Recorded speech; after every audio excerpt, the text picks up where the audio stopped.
I'm here at GoGo Curry, and this big gorilla of a place is gonna be my first Japanese curry experience.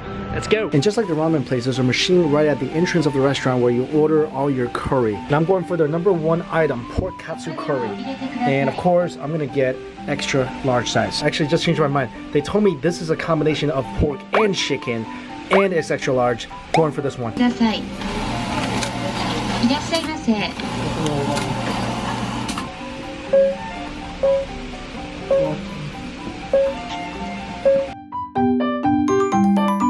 I get a view of the street. This place, apparently it's really famous in Japan. It's a chain restaurant, but the issue is they didn't have anything that was extremely spicy. So hopefully I can locate some kind of spice element somewhere. Oh, thank you. That's for me. Thank you. Oh my goodness. Oh my goodness. Look at this gigantor. Cabbage, pork katsu, chicken katsu, 4 sausages, eggs, curry everywhere, all on top of a bed of rice and cheese. This is food challenge proportions right here, and tonight this is just dinner. Look at this oversized service tray it's being presented on. And this thing weighs, I feel like, a minimum 5 pounds. It is beautiful though. The chicken and pork katsu is nice and crispy and golden on the outside. They look tender and juicy on the inside. The 4 sausages here, hope they actually taste like sausages and not hot dogs. You got 1 whole egg sliced, a ton of cabbage, and 2 shrimp tempuras. Let's dig into this, guys. Take away the cabbage, and below is just a mountain, like Mount Fuji-esque mountain of rice. And I've got cheese as well. Also, I ordered extra gravy, so let's dump this on. Save some for later. Oh man, having a gorilla as the mascot of this place is right, because this King Kong portion of curry is mighty good.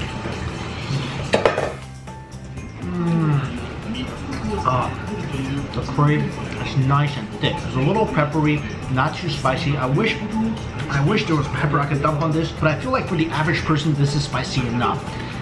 Let's try a piece of the pork, shall we? Oh, that's delicious. You guys hear it? The crunch of the pork katsu, crunchy, perfectly fried on the outside. Inside the meat is nice and tender and juicy. Pair that up with the curry and you've got something beautiful. Let's take a bite of this shrimp tempura. Again, so nice and crispy on the outside. Oh, the inside just melts. Let's try the chicken.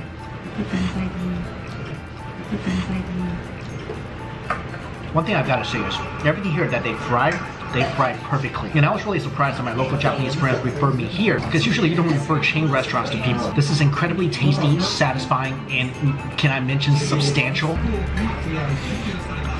I'm glad I got the extra curry because there's so much rice here. Let me show you guys. This is all rice.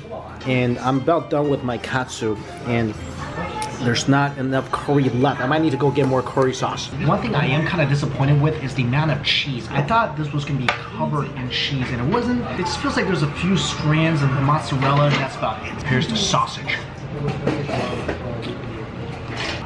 Oh, that's yum. And the sausage, look at this. It snaps apart really easily. And most times in life, you don't want things that are snappy, but when it comes to sausage, the snappier the better. This is something else I got, rakyori. These are pickled shallots. This is something else really good to have when you want to cleanse your palate a bit when you're eating so much curry.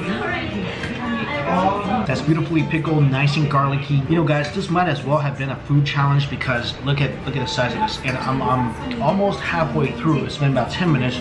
I'm still digging this right now. I'm feeling really good. I'm gonna finish this.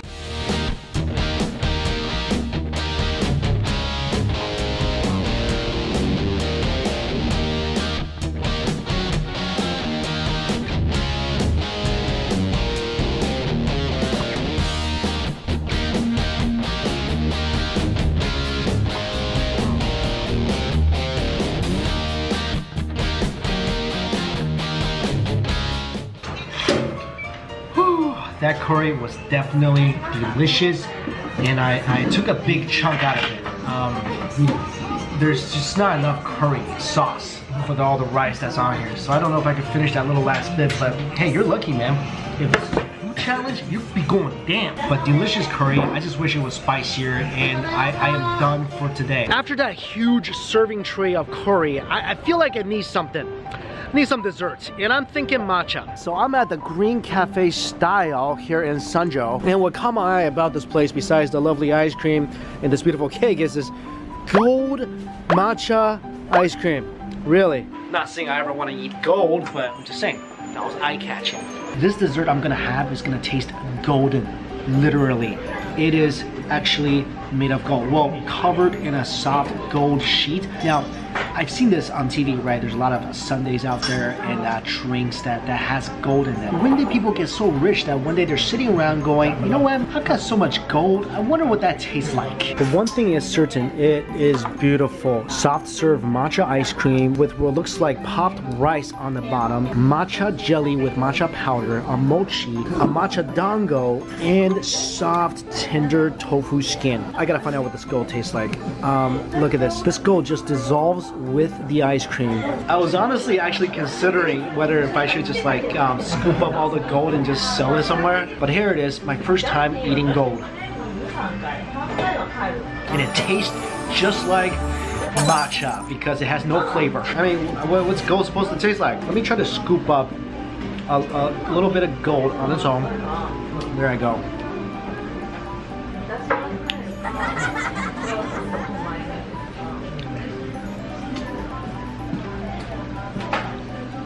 I wish I could tell you that tasted luxurious. I wish I could tell you that tasted like $1,000,000, but honestly, it just sort of tastes like rice paper. Try some of the rice pops. That is actually really enjoyable. I love a little crunch element when it comes to ice cream, whether that's from a waffle cone or whatever. And rice pops are so nostalgic for me. I remember when I used to live in China, the rice pop guy would come every so often with this ginormous machine, and what you would do is you would take your rice from your house down to him and he would pop it like popcorn, and then he would sprinkle a little sugar on it, and that would be our version of, like I mentioned, popcorn. Let's try some of this matcha jelly.